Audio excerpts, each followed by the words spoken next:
Bu söhbətimiz həm böyük çevrədə, həm kiçik çevrədə 12-ci imam sayılan Həzrəti Mehdi, yəni Xızır İlyasın zühurunun məkanı haqqındadır. Biz əvvəlcə 12-cinin zühur məkanını aydınlaşdırmalıyıq ki, sonradan 13-cü şəxsin zühuruna aydınlıq gətirə bilək. Həzrət Mehdi zühur etmişdir dedikdə 12-ci nəzərdə tutulmalıdır. 13-cünün zühuru isə hələ reallaşmamışdır.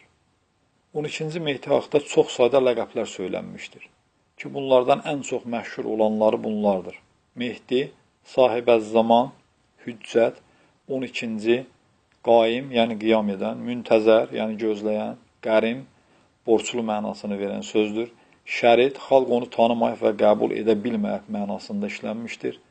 Maun, məyin, həyat mənbəyi olan su, bəqi əyətullah və s. Həzrəti Mehdinin ləqəblərini araşdırdıqda bu nəticəyə gəldik ki, bu ləqəblər imam haqqında xeyli məlumatlar gizləyib saxlamışlar. Bunlardan bir neçəsini açıqlamaq istərdik. Qərim ləqəbi Həzrəti Mehdi haqqında bir çox mənbələrdə söylənmişdir. Həzrəti Mehdini gözləyənlər onu qeyri-adi gözəl, simalı, ağ atın belində, əlində zülfüqar qılıncı, zəngin bir şəxs kimi gözləməkdədirlər. Qərim ləqəbi bildirməkdədir ki, Mehdi əleyhissalam əslində sadə və kasıb həyat tərzi keçirəcəkdir. Qərim sözü maddi cəhətdən borclu olan şəxs haqqında işlənir. Şərid ləqəbi imamın haqqında çox işlənən məşhur ləqəblərdəndir. Bu ləqəb Həzrəti Əli tərəfdən də söylənmişdir. Şərid ləqəbi xalq tərəfdən tanınmayan və qəbul olunmayan mənasını verir.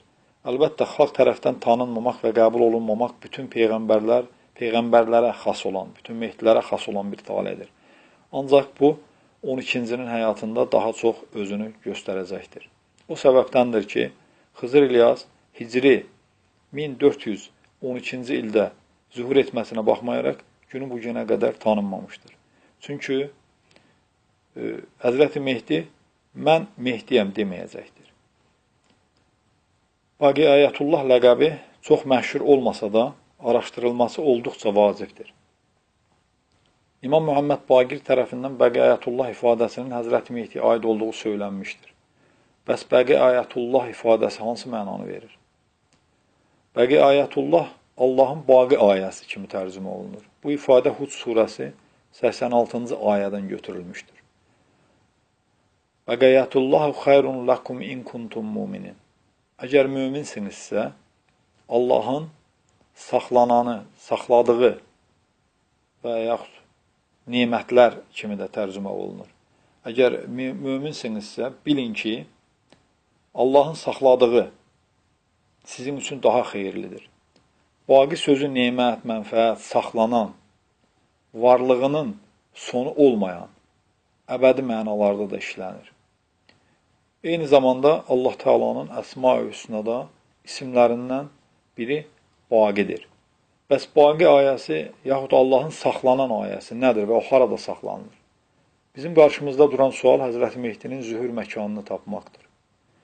Xızır əleyhissalamın Azərbaycan ərazisində qeybə getdiyini əsas gətirərək, desək ki, o qeybə getdiyi məkana qayıdıb gələcək, o zaman bizim buna dəlil gətirməyimiz vacib olur. Azərbaycanın mərkəzi sayılan Bakı şəhərində Qız qalası adlanan bir qala mövcuddur. Qız qalası haqda, onun tikilməsinin məqsədi haqda çoxlu fikirlər söylənmiş, lakin bu günə qədər qalanın nə məqsədlə tikildiyi tam mənada açılmamışdır. Qız qalası təkrar olunmaz orijinal bir formada inşa edilmişdir. Onun dairəvi sütunu üzərində 32 dairəvi xət, yəni daşdan hörülmüş, gözlə seçilən 32 dairəvi və yaxud 33 dairəvi xət, dairəvi sütuna bitişik kitaba oxşar sütun üzərində isə 23 yaxud 22 xət nişanəsi qoyulmuşdur. 30 dairəvi sütun üzərində olan daşdan hörülmüş 32 və yaxud 33 dairəvi xət dairəvi olaraq qalanı əhatə edir. 32 xət dilimizdə olan 32 hərflərə 23 xət isə 23 samit səslərə işarə olaraq qoyulmuşdur. Qalada dairəvi sütun üzərində şaqulu xətt üzrə 4-ü bir cərgədə, bir qədər maili xətt üzrə 5-i digər cərgədə olmaqla cəmi 9 pəncərə vardır. Bunlar 5-i tək, 4-ü cüt, 1-dən 9-a qədər olan rəqəmlərə işarədir. Qalaya cəmi bir giriş qapısı var ki, bu da sıfıra işarədir. 32 hərf, 9 rəqəm və 0 nitqin ifadəsidir. Bunlar hikmətli Allahın iradəsi ilə kainatın yaradıcıları hesab olunurlar. Qalanın arxitekturası ona elə bir forma verir ki, gün çıxan tərəfdən yuxarıdan baxdıqda qalanın üst hissəsi, yəni qala damının quruluşu 9 rəqəmini, gün batan tərəfdən baxdıqda isə 6 rəqəmini xatırladır. Günəşin qalaya nisbətən dairəvi hərəkətində 96 rəqəmi alınır. Əsma-i Hüsnada Allah Taalanın 96-cı adı Baqidir. Zaman ötdükcə Baqi sözü Baki, Bakı, Baku adlarına təhrif olmuşdur.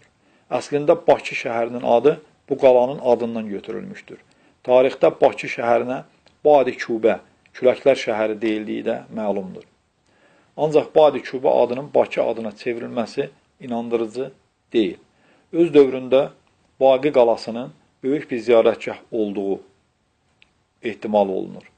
Hud surəsində Allahın Baqi ayəsi Baqi şəhərindəki Baqi qalasıdır. Baqi qalasının adı Bakı şəhərinin adına çevrildikdən sonra bu qala Qız qalası adını daşımışdır. Ola bilsin ki, qaladan atılaraq intihar edən bir qızın tarixçəsi ilə əlaqədar olmuşdur. Hud surəsinin adı və Mehdi adları eyni kökdən olan sözlərdir. Digər bir eyham Hud surəsindəki Mədyan adı ilə əlaqəlidir. Eradan əvvəl 6-cı, 5-ci əsrlərdə indiki Azərbaycan ərazisinin Midiya adlandığı bizə tarixdən məlumdur. Biz Mədyan adının Azərbaycan ərazisinə aid olduğunu düşünmürük. Amma Mədyan adının Midiya adına bir işarə olduğu mümkündür. Həzrət Xızırın qeybə getdiyi məkanın Azərbaycan ərazisi olduğuna heç bir şübhə yoxdur. Bu məkanda Xızır əleyhissalamla ilgili xeyli dəlillər mövcuddur və Baqi ayəsi də bu dəlillərdən biridir. Baqi qalasının məna açımı bununla bitmir. Bakı şəhərinin simvolu Qız qalasının üzərində 3 alov işarəsi ilə qəbul olunmuşdur. 3 alov işarəsi Baqi qalasının fəlsəfəsində çox mühüm yer tutur və bu konsepsiyanı tamamlayır. 3 alov işarəsinin açıqlanması Həzrəti Mehdinin zuhurunda yeni detallar üzə çıxarır. Ancaq bu açıqlama 13-cü şəxs haqda apardığımız araşdırmalarla daha sıx əlaqəlidir. Ona görə 3 alov işarəsinin məna açımını 13-cü haqda olan söhbətimizdə açıqlamağı məsləhət bildik.